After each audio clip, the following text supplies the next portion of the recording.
Important current affairs देखते हैं 11 मई 2025 का। इसका पहला प्रश्न है, अप्रैल 2025 के पहलगाम आतंकवादी हमले के जवाब में शुरू किए गए ऑपरेशन सिंदूर के बारे में भारत की ब्रीफिंग का नेतृत्व किसने किया? बोले भारत सरकार की ब्रीफिंग का नेतृत्व किसने किया? ए जनरल अनिल चौहान और एयर मार्शल राकेश भदौरिया ने, बी विंग कमांडर व्योमिका सिंह और कर्नल शोभिया कुरैशी ने, सी एडमिरल करमबीर सिंह और मेजर जनरल आलोक शर्मा ने, या डी लेफ्टिनेंट जनरल अर्जुन राज और ग्रुप कैप्टन नेहा मेनन ने। तो इसका ब्रीफिंग का नेतृत्व किया था, भारत सरकार की ब्रीफिंग का नेतृत्व किया था ये है क्या है? विंग कमांडर व्योमिका सिंह और कर्नल शोभिया कुरैशी। भारतीय सशस्त्र बलों द्वारा 7 मई 2025 7 मई 2025 इंपॉर्टेंट डेट है, वो शुरू किए गए ऑपरेशन सिंदूर पाकिस्तान और पाकिस्तान के कब्जे वाले जम्मू कश्मीर आतंकवादी ढांचे को निशाना बनाकर किया गया एक सटीक हमला अभियान था। यह ऑपरेशन अप्रैल 2025 में घातक पहलगाम आतंकवादी हमले का जवाब था। विंग कमांडर भूमिका सिंह और कर्नल शोभिया कुरैशी ने इस मिशन के विवरण को जनता और मीडिया तक पहुंचाने में महत्वपूर्ण भूमिका निभाई, जो भारत की सेना, नौसेना, वायुसेना के समन्वित प्रयासों का प्रतिनिधित्व करता है। ब्रीफिंग में उनके नेतृत्व ने ऑपरेशन के पीछे पारदर्शिता और रणनीतिक इरादे को रेखांकित किया, साथ ही पीड़ितों की स्मृति का सम्मान किया। अगला प्रश्न है, डीआरडीओ ने अपने स्ट्रेटोस्फेरिक एयरशिप प्लेटफॉर्म का पहला उड़ान परीक्षण किस ऊंचाई पर सफलतापूर्वक किया? ए 10 किलोमीटर, बी 22 किलोमीटर, सी 30 किलोमीटर, या डी 17 किलोमीटर। कितने किलोमीटर पे ये 17 किलोमीटर ऊंचाई पर सफलतापूर्वक किया। इसे रक्षा अनुसंधान एवं विकास संगठन यानी कि डीआरडीओ ने लगभग 17 किलोमीटर की ऊंचाई पर अपने स्ट्रेटोस्फेरिक एयरशिप प्लेटफॉर्म की पहली उड़ान भरी।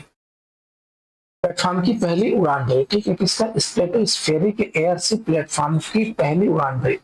यह उच्च ऊंचाई वाला परीक्षण लगातार पृथ्वी के अवलोकन और खुफिया निगरानी और टोही ISR में भारत की क्षमताओं को आगे बढ़ाने की दिशा में एक महत्वपूर्ण कदम था। प्लेटफॉर्म स्ट्रेटोस्फीयर में संचालित होता है, जो पृथ्वी से लगभग 17 किलोमीटर से लेकर 50 किलोमीटर ऊपर तक फैला हुआ है। यह उच्च ऊंचाई वाले छद्म उपग्रह यानी HAPS के रूप में एयरशिप विशिष्ट क्षेत्र पर लंबे समय तक कवरेज बनाए रखते हुए पारंपरिक उपग्रहों और विमानों पर अद्वितीय लाभ प्रदान करता है।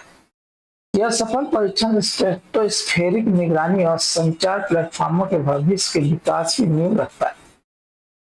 अगला प्रश्न, ऑपरेशन सिंदूर में भारतीय वायुसेना द्वारा प्रयुक्त कौन सा उच्च परिशुद्धता वाला हथियार MBDA द्वारा विकसित एक लंबी दूरी की हवा से प्रक्षेपित क्रूज मिसाइल है? A Hammer, B loitering mutation, C SCALP, या डी ब्रह्मोस। कौन है जी?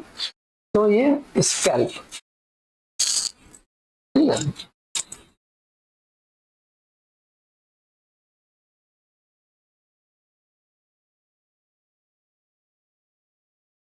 कौन है ये? स्कैल्प, ऑप्शन सी।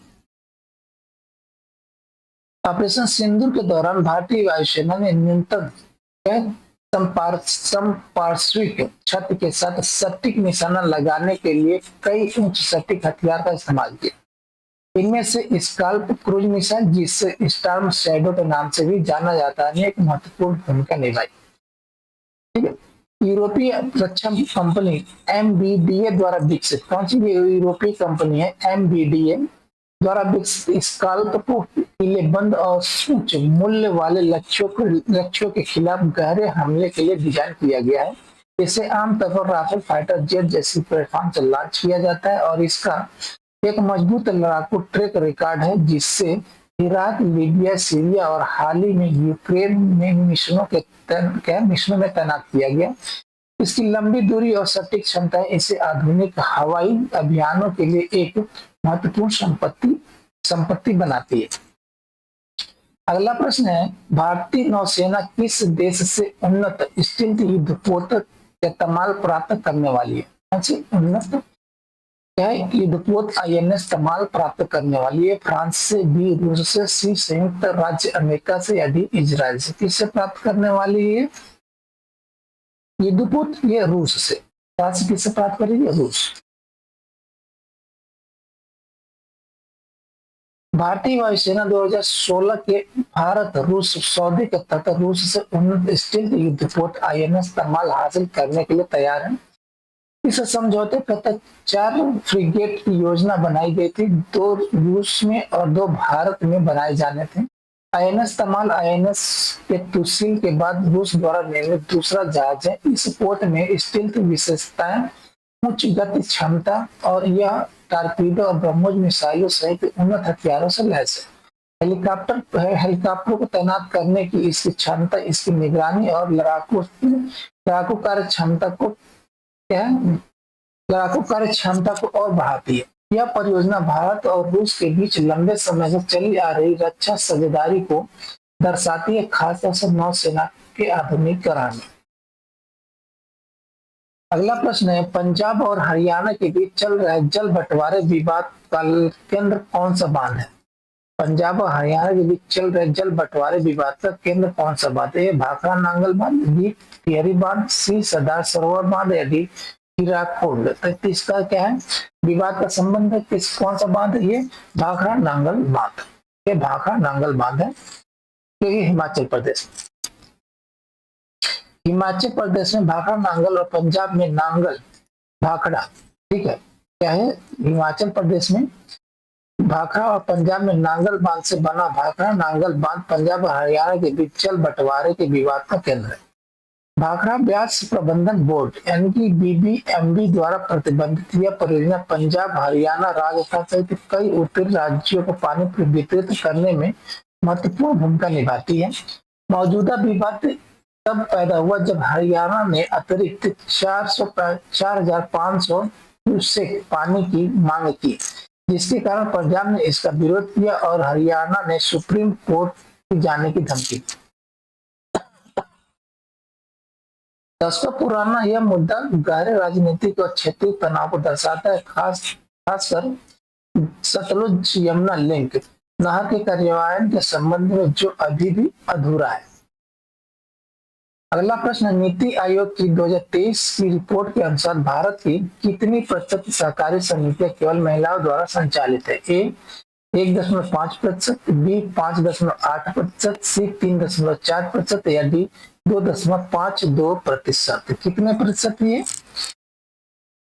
तो ये 2.252% है। मैं 2.52%।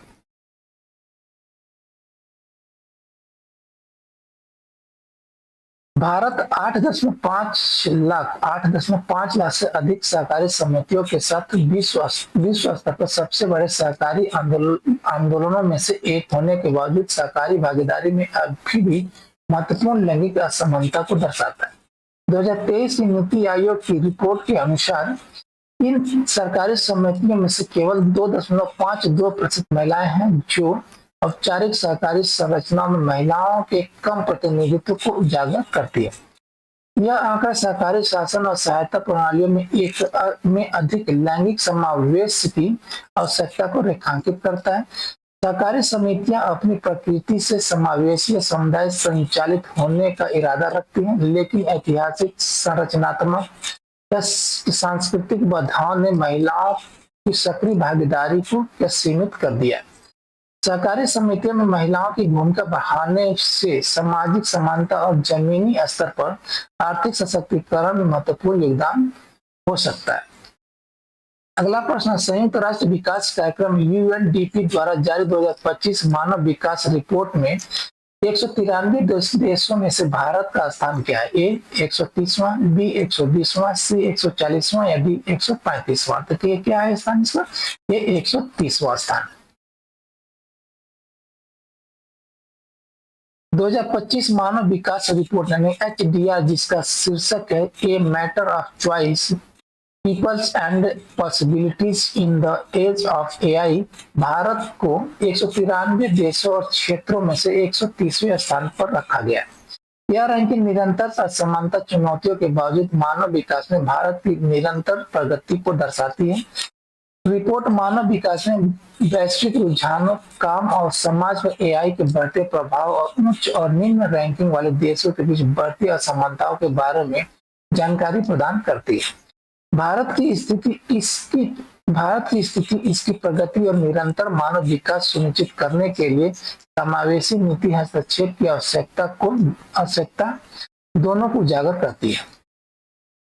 अगला प्रश्न है, भारत की सबसे लंबी और केरल में रामसर साइट के रूप में जानी जाने वाली कौन सी झील वर्तमान में गंभीर परिस्थिति के क्षरण का सामना कर रही है? ए चिल्का झील, ये केरल में नहीं है।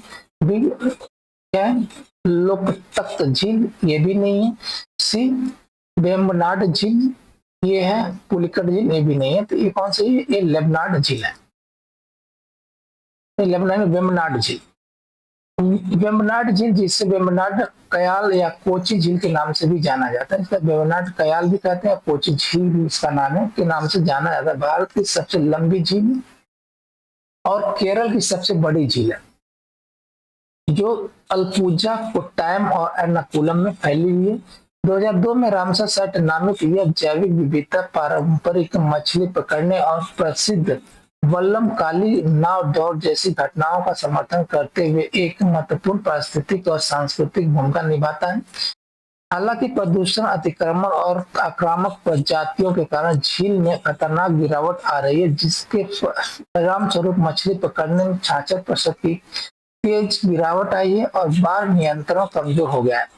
चार नदियों द्वारा पोषित और थन्नीर मुकोम बैराज द्वारा विभाजित झील का स्वास्थ्य क्षेत्र की पर्यावरणीय स्थिरता के लिए महत्वपूर्ण है। अगला प्रश्न है, INS शारदा ने किस देश के माफिलाफूसी एटोल में माफिलाफूसी एटोल में संयुक्त मानवीय सहायता और आपदा राहत HADR अभ्यास में भाग लिया? ए श्रीलंका में, बी मालदीव में, सी सेशल्स में या डी मॉरिशस में? कहा जिसने भाग लिया? ये मालदीव है, मालदीव, ऑप्शन बी है मालदीव। ठीक है, INS शारदा ने मालदीव के माफिलाफूसी एटोल में मालदीव नेशनल डिफेंस फोर्स यानी MNDF के साथ संयुक्त मानवीय सहायता और आपदा राहत यानी HADR अभ्यास में भाग लिया। यह अभ्यास हिंद महासागर क्षेत्र में सुरक्षा और सहयोग को बढ़ावा देने के लिए भारत के महासागर दृष्टिकोण के अनुरूप है।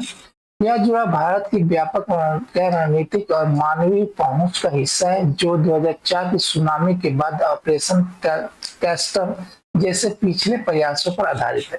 इस तरह के संयुक्त पहलों के माध्यम से MNDF के साथ अंतर संचालन को मजबूत करना सुनिश्चित करना है कि दोनों देश क्षेत्रीय मानवीय आपदा स्थिरताओं से निपटने के लिए बेहतर तरीके से तैयार हैं, जिससे क्षेत्र में एक शुद्ध सुरक्षा प्रदाता के रूप में भारत की भूमिका और मजबूत होती है। अगला प्रश्न है, एक राज्य एक नीति के चौथे का है, एक राज्य एक बैंक है, एक राज्य एक बैंक है, एक राज्य एक बैंक। ठीक है, RRB रीजनल रूरल बैंक यानी कि OSOR एक राज्य एक नीति के चौथे चरण के तहत कितने राज्यों और केंद्र शासित देशों ने RRB समेकन को लागू किया?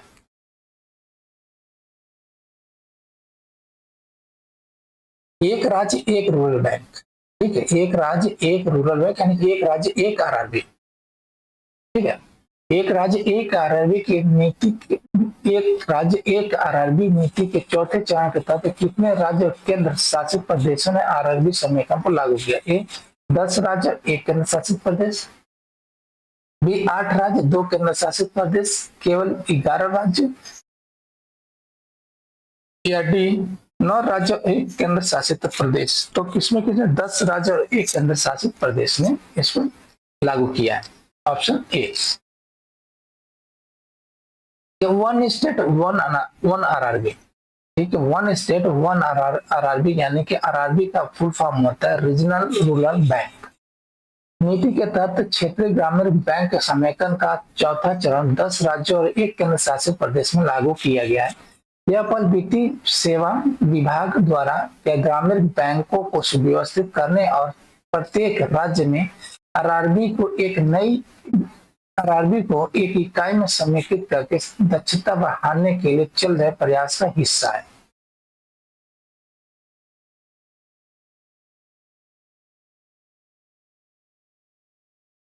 समेकन का उद्देश्य आरआरबी की लाभप्रदाता, परिसंपत्ति गुणवत्ता और परिचालन क्षमता में सुधार करना, जिससे व्यापक ग्रामीण आर्थिक विकास में योगदान मिलता है। यह कदम स्टाफिंग और एकीकृत चुनौती के बारे में चिंताओं के बावजूद ग्रामीण क्षेत्र में ऋण प्रवाह में वृद्धि और मजबूत वित्तीय बुनियादी ढांचे के लिए मंच तैयार करता है। कुछ इंपॉर्टेंट वो डेट देख लेते हैं मई महीने का। 1 मई को अंतर्राष्ट्रीय मजदूर दिवस या मई दिवस मनाया जाता है और 1 मई को ही गुजरात और महाराष्ट्र दिवस मनाए जाते हैं। 1 मई 1960 को ये दोनों अलग हुए थे। बंबई राज्य से 2 राज्य बनाया गया था, महाराष्ट्र और गुजरात। 2 मई को मनाया गया विश्व टूना दिवस। 3 मई को प्रेस स्वतंत्रता दिवस। 4 मई को मनाया जाता है कोयला खनिक दिवस, अंतर्राष्ट्रीय अग्निशमन और विश्व हास्य दिवस मनाया जाता है 4 मई को। और 4 मई का जो पहला रविवार है उसको मनाया जाता है विश्व हास्य दिवस मनाया गया। 6 मई को अंतर्राष्ट्रीय नो डाइट डे, विश्व अस्थमा दिवस मनाया जाता है। 7 मई को विश्व एथलेटिक्स दिवस। 8 मई को विश्व रेड क्रॉस दिवस या विश्व थैलेसीमिया दिवस मनाया जाता है 8 मई को। 9 मई को रविन्द्रनाथ टैगोर की जयंती और महाराणा प्रताप की जयंती है, 9 मई को मनाया गया। 10 मई को विश्व ल्यूपस दिवस मनाया गया। 11 मई को राष्ट्रीय प्रौद्योगिकी दिवस यानी और मदर डे मनाया गया, मई का दूसरा रविवार। ठीक है, थैंक यू, धन्यवाद।